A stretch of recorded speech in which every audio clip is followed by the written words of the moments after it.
तो नहीं मैं अपने शोध पत्र को समाप्त करूंगा।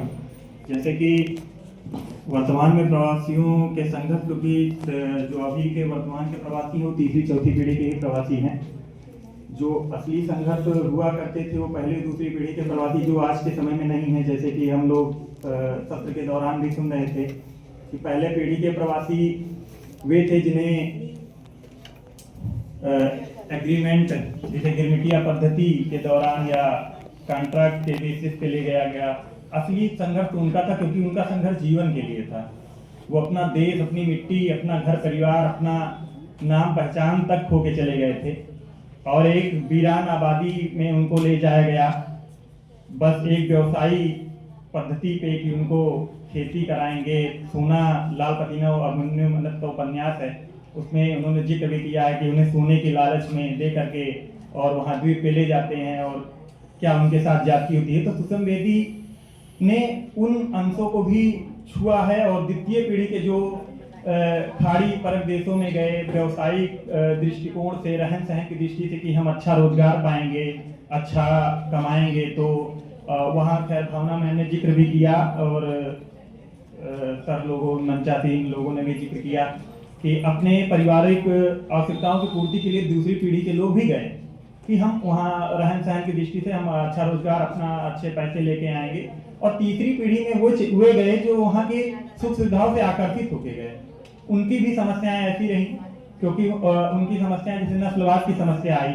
वो भारतीयों को पाश्चात्य लोग जो है हीन भावना की दृष्टि से देखते हैं, अलग नस्ल जातगत टिप्पणियां करते हैं और रंग से, रंग भेद से और अपना लोग नाम पहचान से डरते हैं। ऐसे एक कहानी में सुसंवेदी ने जिक्र भी किया है कि रोहन अपना नाम रो रख लेता है और तुषार कन्या अपना नाम तू रख लेता, मतलब छोटे नाम कर देते हैं। और ऐसे गिरमिटिया पद्धति पे जो लोग गए थे वो भी अपना नाम सुखी दुखी सब लोगों ने बताया रख लेते हैं।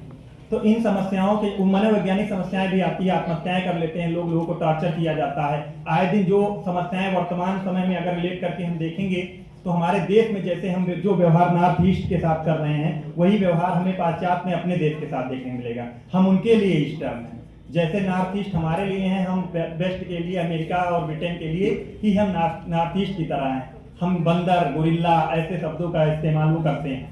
तो ये एक संवेदनशील विषय है जो सुसंवेदी, और दुखद विषय ये है कि सुसंवेदी कोलंबिया यूनिवर्सिटी में प्रोफेसर रही, पंजाब विश्वविद्यालय में उन्होंने पढ़ा, दिल्ली विश्वविद्यालय में पढ़ाया और वो लंबे समय बेल्जियम, यूरोप और अमेरिका इस संस्कृति को जोड़ने का कार्य करती हैं। तो दोनों जगह के वातावरण में जो समस्याएं वो एक बड़े परिप्रेक्ष्य में लेके वो संघर्ष को दिखाती हैं। लेकिन 2020 कोविड, मैम ने वहाँ मैं सुन रहा था ध्यान से, मैम ने कहा कोविड ने बहुत कुछ दिया, तो बहुत कुछ 90% ले भी लिया। तीसरी पीढ़ी के पूरे संघर्ष साहित्य को तो समेट लिया।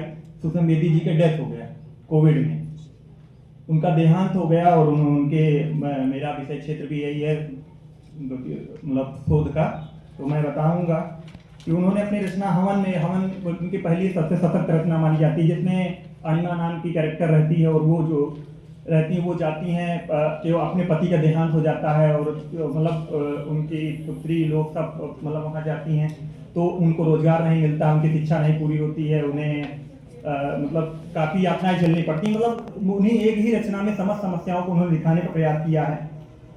और चिड़िया चील उनकी रचना है, उसमें उन्होंने दिखाया है कि पात्र मतलब जो भेदभाव, त्वचा रंग को लेके भेदभाव की दृष्टि दिखाई दी, नस्लवाद की जो समस्या दिखाई दी उन्होंने दिखाने का प्रयास किया है। ऐसे अपने तमाम रचनाओं में उन्होंने विस्थापन की जो समस्या होती है कि यहाँ पे मतलब उनके जो उनको जैसे यहाँ पे जो अपने धनाढ़ वर्ग अपना मान के चाहते हैं कि हम बहुत धनी हो गए हैं और वहाँ जाएंगे एक अच्छे जीवन यापन करेंगे, वो जाके वहाँ पे निम्नतर स्थिति में हो जाते हैं और एक गिल्ट की जिंदगी जीने लगते हैं कि हम कुछ भी नहीं हैं।